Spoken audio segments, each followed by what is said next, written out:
My name is Linda Carson, and I am 65 years old. For the last decade, I have been the quiet, unseen force holding my son's household together. The lunchboxes packed before dawn, the laundry folded late into the night, the scraped knees soothed with gentle hands, that was all me. To most people, I was just the grandmother, a kind presence on the sidelines. But in reality, I had become the glue that kept everything from falling apart. I never set out to live this way. After my husband passed, I imagined retirement as a slower season. I pictured mornings on the porch with a cup of coffee, afternoons with a book in hand, and maybe even traveling with a friend or two to places I'd always wanted to see. Instead, my days were filled with school runs, homework checks, and bedtime routines that weren't supposed to be mine anymore. Somewhere along the way, my own life disappeared behind theirs. The truth of it struck me harder than I ever expected one Sunday afternoon. We were sitting at my son Mark's house, the table set with roast chicken, potatoes, and a store-bought cake. For once, I thought maybe they wanted to show gratitude, a small gesture to acknowledge the years I had given. But what I heard instead changed everything. They were having another baby, the fifth one. My heart clenched in my chest, a mixture of love for the life growing in front of me and a heavy dread pressing down on my shoulders. In that moment, I couldn't celebrate the way I wanted to. All I could think about was the mountain of diapers, the sleepless nights, and the years I had already given away. It wasn't just another child being born, it was another layer of responsibility being placed on me, without anyone ever asking if I was strong enough to carry it. I smiled through it, the way I always had, but inside, I felt the ground shifting. That Sunday wasn't a celebration. It was the beginning of the end, the moment I realized I had been living everyone else's life but my own. And soon after, the weight of that truth would only grow heavier. When my husband passed away, I thought the hardest chapter of my life was finally behind me.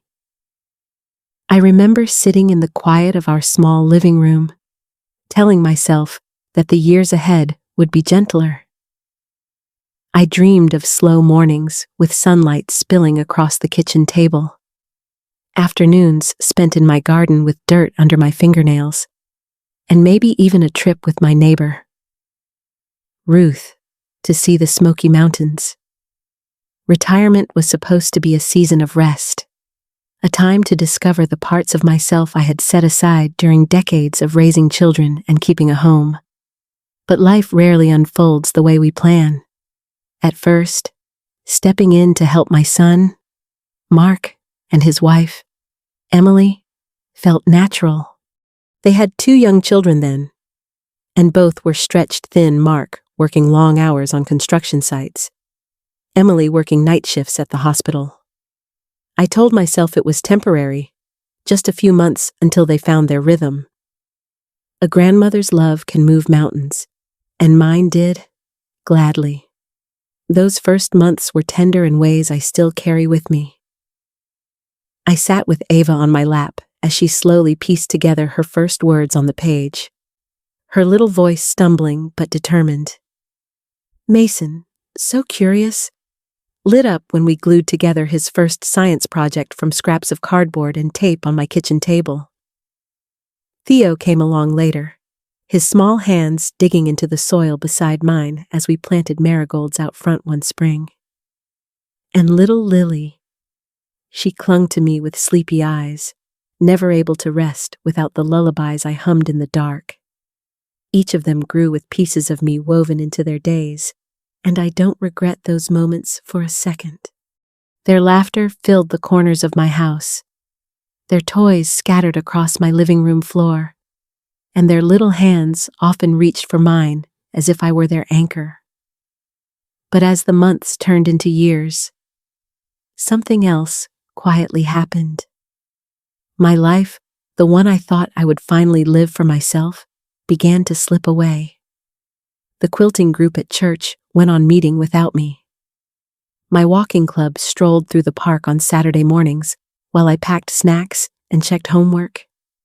The novels stacked on my nightstand gathered dust, their spines unopened, as I spent evenings folding laundry and cleaning dishes that weren't mine.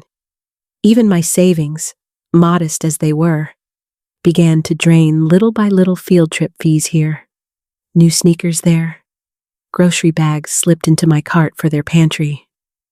I kept telling myself it was fine, that I was needed, that family comes first. And for a long time, that belief carried me through the exhaustion.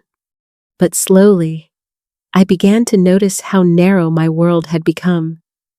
I wasn't Linda anymore, not the woman who once had dreams of quiet freedom and small adventures. I was simply Grandma, the unpaid nanny, the safety net, the one who never said no. Looking back, I can see how the lines blurred until I could no longer tell where their lives ended and mine began. And though I loved them deeply, there was a heaviness in my chest, a question I didn't dare speak out loud. When would it ever be my turn again? That quiet ache stayed with me, pressing harder with each passing year. And it was that ache that followed me one Sunday afternoon as I walked into Mark's house for dinner, never suspecting that the weight I carried was about to grow even heavier. That Sunday afternoon, I walked into Mark and Emily's house with a strange kind of hope in my chest. The table was set more carefully than usual, roast potatoes steaming in a dish, green beans glistening, and even a cake waiting on the counter. For a moment, I thought maybe this was it. Maybe they were finally going to look me in the eye and acknowledge the years I had poured into keeping their household afloat. A simple thank you, a gesture of recognition, would have meant the world. The kids were full of life, as always. Ava tried to corral her brothers. Mason tapped his fork impatiently. Theo whispered little jokes that sent Lily into fits of giggles. Their energy filled the room, and as I looked at them, I felt that familiar pride rise in me. I had been there for so many milestones spelling bees, scraped knees, late-night tears, and I told myself again that none of it had been wasted. But as the chatter quieted, I saw a look pass between Mark and Emily, the kind of silent cue couples give when they've agreed on something big. My heart fluttered, still convinced I was about to hear words of gratitude.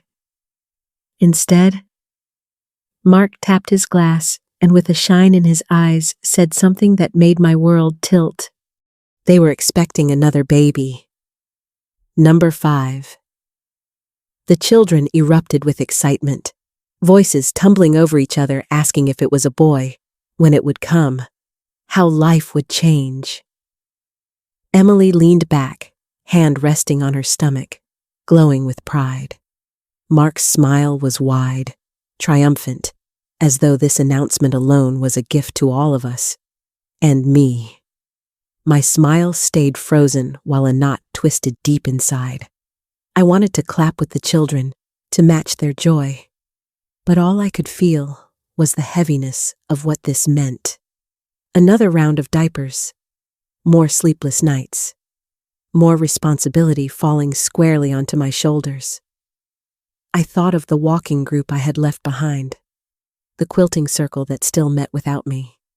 The quiet mornings I had once dreamed of, but never lived. In that moment, their joy pressed against my chest, like a weight I could no longer carry. Still, I swallowed it. I told myself to push down the dread, to celebrate for their sake. But before I could even find my balance, the second blow landed, later that evening, when the kids had run off. Mark's tone shifted. Careful, almost rehearsed. Emily sat beside him, arms folded, eyes steady.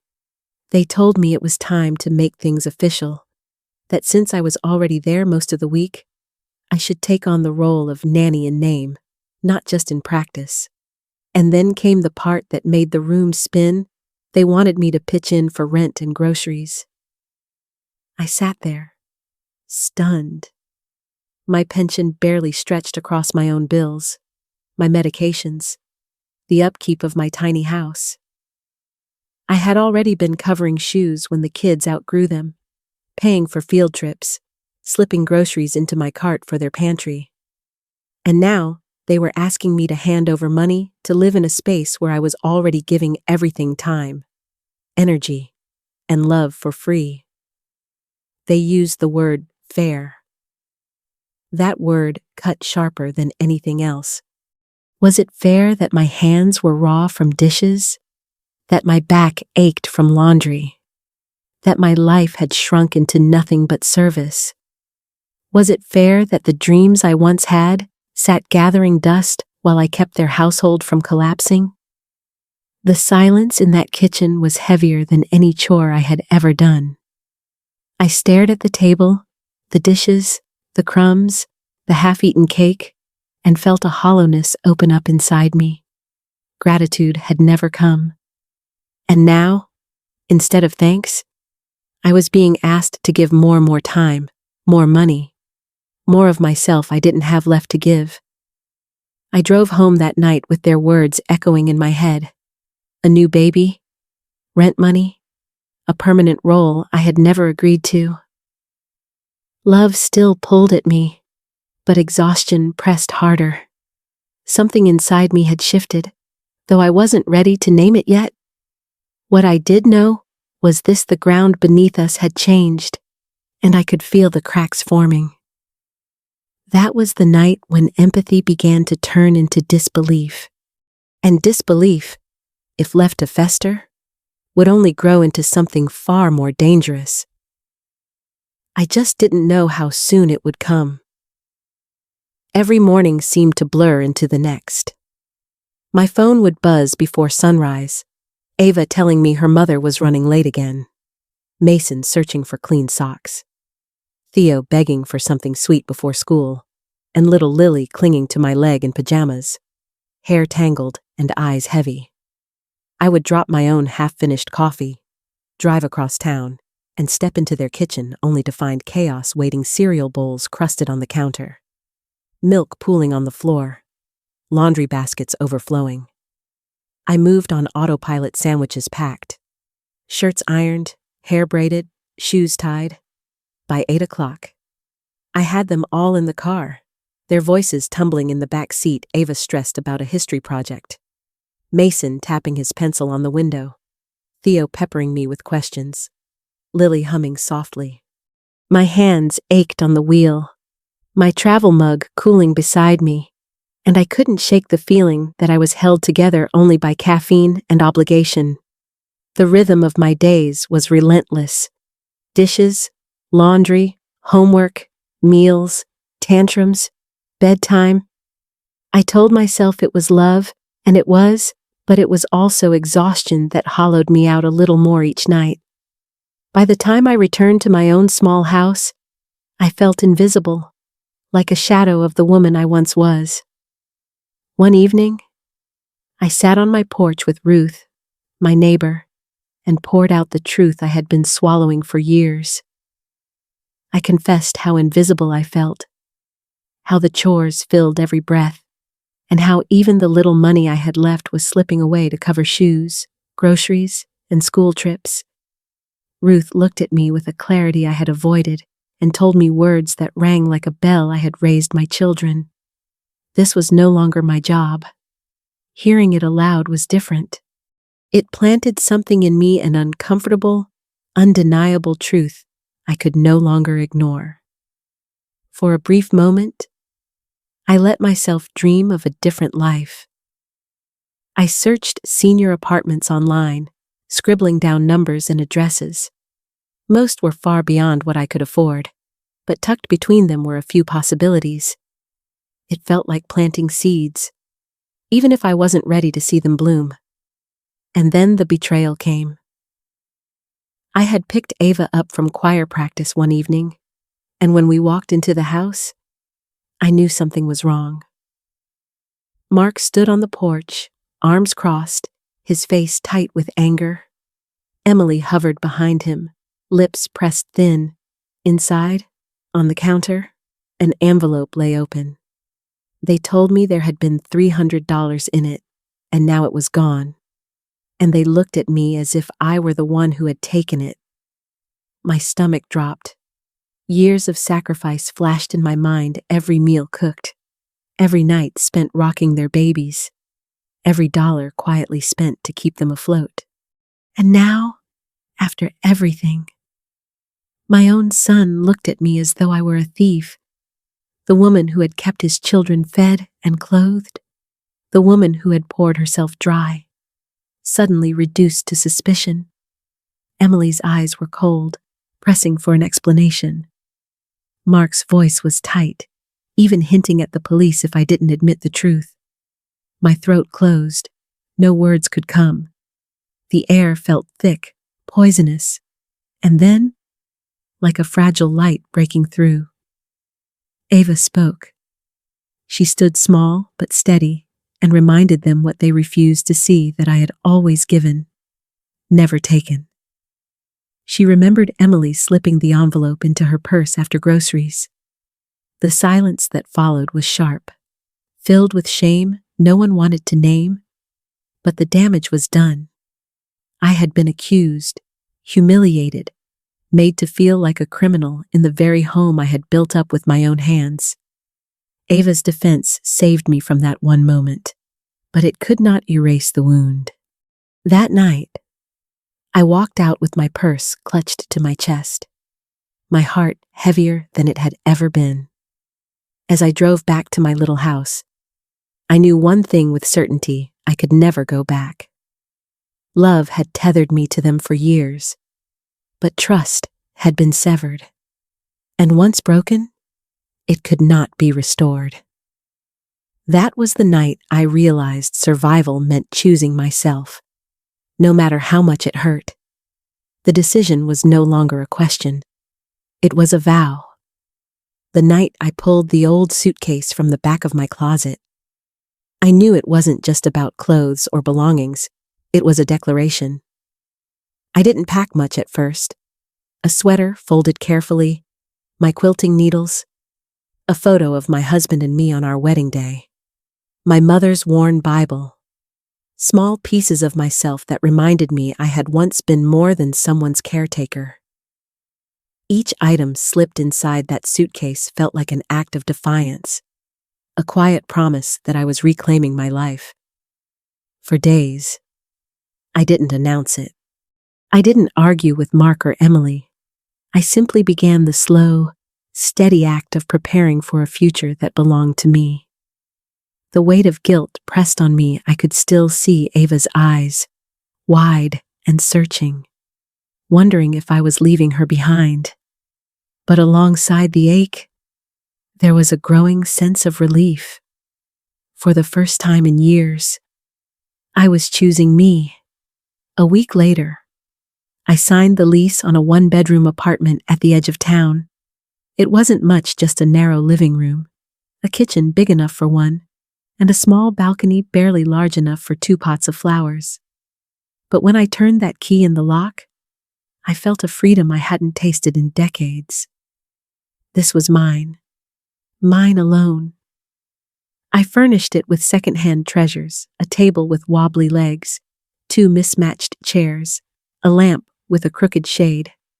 On the table, I placed my husband's photo, as though he were watching over this new beginning. In the corner sat my quilting bag, untouched for years, but waiting patiently. At night, the silence was strange, almost heavy. No footsteps, no shouts for help with homework, no crying in the next room. But slowly, that silence shifted from loneliness to comfort. I found a part-time job at the senior center, answering phones. It wasn't much, but it gave my days structure. During lunch breaks, I laughed with people my age, swapping old stories instead of supervising tantrums. On Thursday nights, I walked back into the quilting circle at church. The women clapped and hugged me as if no time had passed. Thread in my hands again. I felt like I had come home to myself. And then there was the balcony. I filled 2 pots with geraniums and marigolds, watering them each morning. Watching them bloom became a small ritual, a reminder that even in this new, fragile season, life could grow again. The guilt never disappeared entirely. It whispered at night, asking if I had abandoned my family. But when I breathed in the quiet of my apartment, when I stitched a quilt square by square, when I drank a cup of tea without rushing to the next chore, I knew I hadn't abandoned anyone. I had simply saved myself. For so long, I had been drained, invisible, carrying weight that was never mine to bear. Now, I was learning to stand on my own again, not as a grandmother defined by sacrifice, but as Linda, a woman with dignity, strength, and a life worth living. And with every sunrise over those little flowers on my balcony, I felt the truth settle deeper. I wasn't running away. I was finally coming back to me. The call came on a Tuesday afternoon. Mark's voice was tight, almost panicked. Emily was in the hospital, complications with her pregnancy, and the doctors were saying she needed bed rest for weeks, maybe months. For a moment, my chest tightened with the familiar pull, the instinct to drop everything and step back into the chaos. But this time, I paused. I told myself I would help, but only on my terms. I would come after school, cook simple meals, keep the children steady, but I would not move back in. My little apartment, my sanctuary, would remain mine. Setting that boundary felt like standing on new legs, shaky but firm. The weeks that followed tested all of us. The house looked like a storm had swept through, but instead of taking on every burden, I began to teach the children how to carry their share. Ava learned to cook eggs at the stove, her face glowing with pride when she flipped them herself. Mason groaned about laundry, but the small smile he tried to hide when folding his clean shirts told me he was learning. Theo turned, setting the table into a kind of art, lining up forks and napkins with care. Even little Lily started putting her crayons back in their box instead of scattering them across the floor. It wasn't perfect. The eggs were sometimes runny. The laundry folded uneven, but they were stepping up, becoming responsible in ways their parents had never asked them to. And I felt lighter, no longer the invisible servant, but the guide. When the baby finally arrived, tiny and healthy, I held him for a moment, kissed his forehead, and handed him back. I loved them all deeply, but I no longer belonged in that house as the one holding everything together. I learned that love is not surrender. Love is balance. And sometimes, the most loving thing we can do for others and for ourselves is to say no. If my story touched you, I'd be grateful if you liked, shared, and left a comment. Maybe you too have faced the weight of giving too much. Remember, you're allowed to choose yourself.